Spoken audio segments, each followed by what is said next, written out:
How are you, mate? All right? Yeah, good. Happy thank New you. Year. Thank you.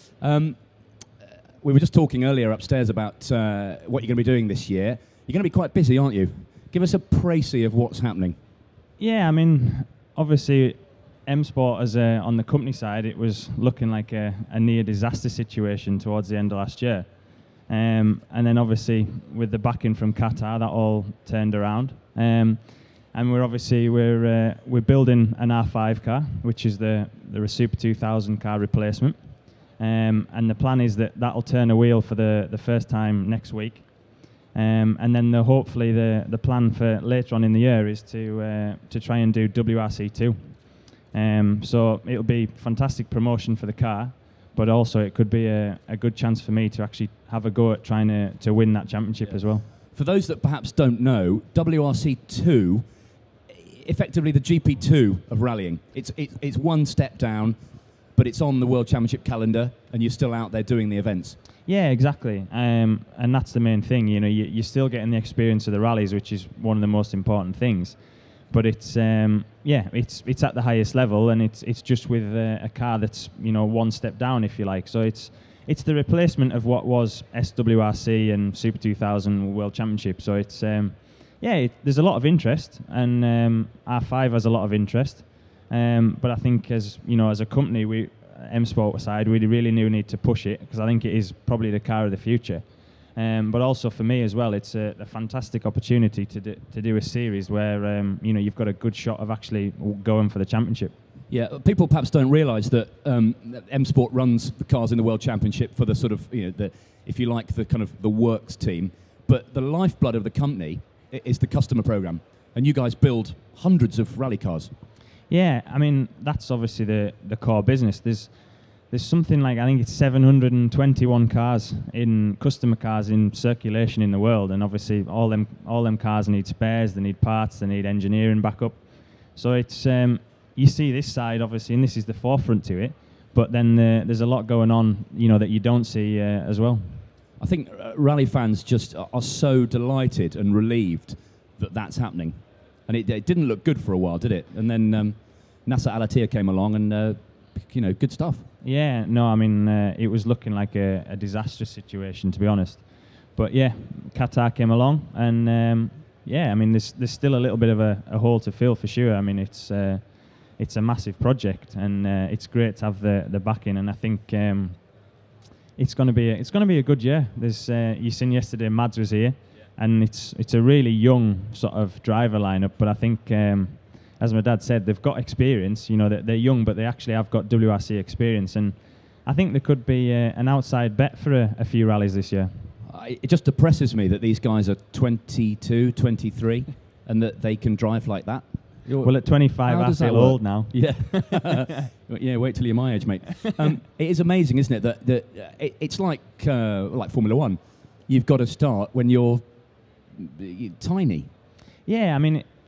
It's obviously getting younger and younger, but I think it'll never ever get to the point where you've got somebody like Sebastian Vettel at 21, 22 winning the World Championship, because I think it's a lot more about experience in rallying, and I think that's still maybe not as crucial as it was, but I think it still is as crucial. And I think if you look, I mean, the youngest person ever was Colin to win the World Championship. He was 25, wasn't he? 25, 26, so I think it just shows you that it is a more of an experience game than circuit racing, and I think. But the guys that we've got, they're young, but they've been on plenty of world rallies, and they've got that rally experience. So I think some rallies could be quite interesting.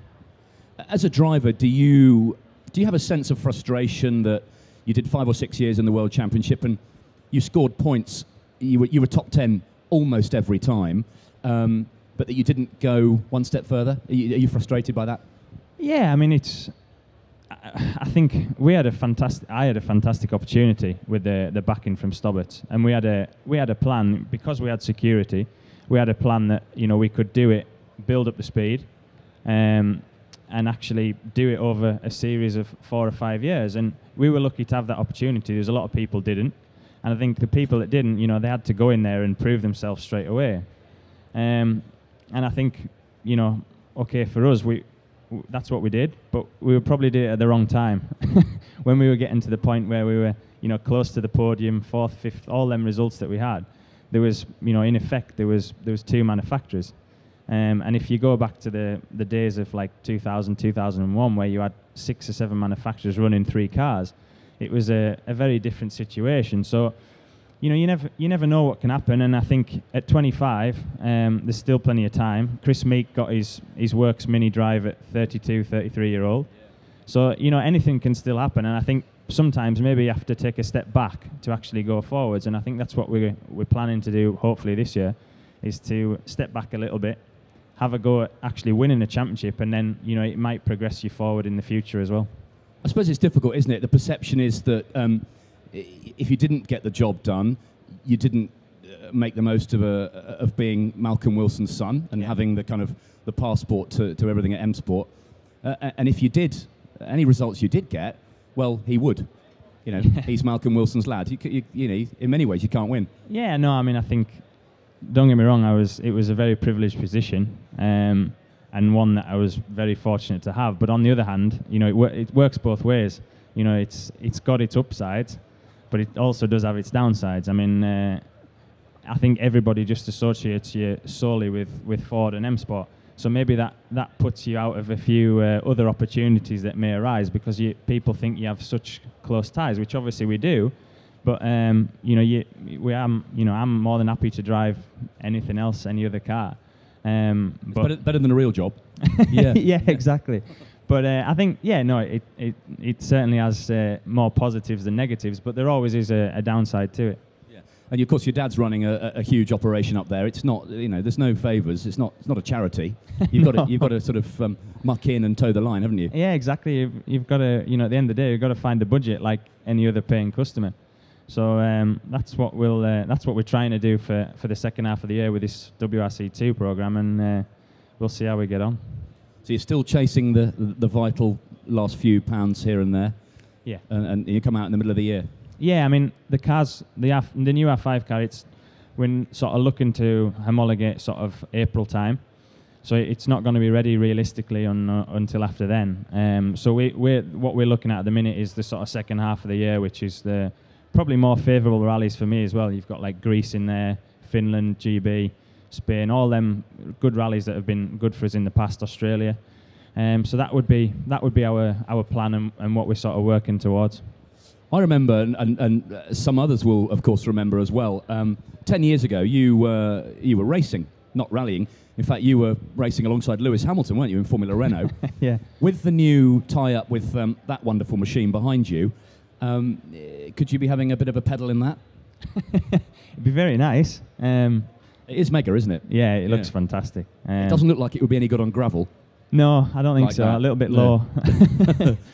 But no, I think again from the M side, it's fantastic, and to have 2 cars on this stage that we're going to be involved with, and obviously giving the technical support to Bentley on the GT3 program.